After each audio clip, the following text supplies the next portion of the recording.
The Independent and Electoral and Boundaries Commission has called for the court to restrict itself from handling matters relating to the clearance of candidates while making submissions relating to 8 consolidated cases challenging whether aspirants with integrity issues should be allowed to vie.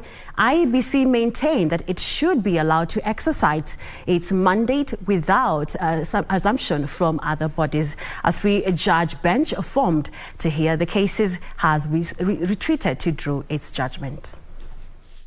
With 60 days remaining to the next general election, the decision to clear aspirants with questionable integrity and a checkered past now lies with Judges David Majanja, Chacha Mwita and Mugure Thande.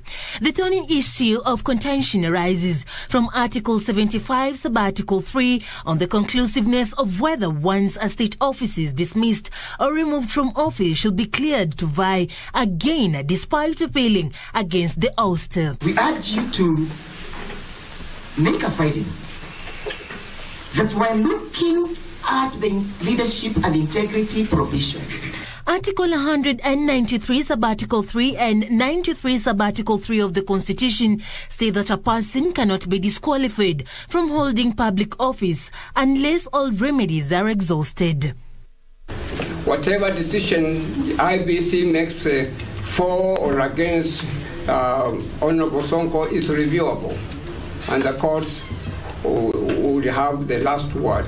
The Ethics and Anti-Corruption Commission told the court that out of 241 persons they flagged on eligibility, only 3 were barred from the polls.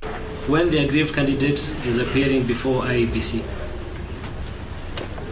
EACC should also be there with their findings, with their facts.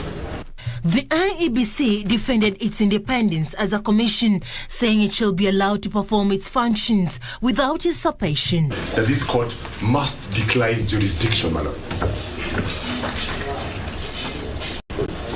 With regard, my lord, to issues around the acceptance or rejection, my lord, of the candidacy of the Honorable Mike Mbuvi Sonko.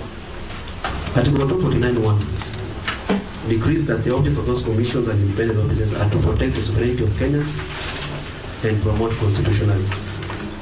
Some of the aspirants mentioned in the petitions include former Nairobi Governor Mike Sonko, who was impeached and is now seeking the Mombasa gubernatorial seat, and Karungo Wathangwa, who is seeking the Kiambu senatorial seat.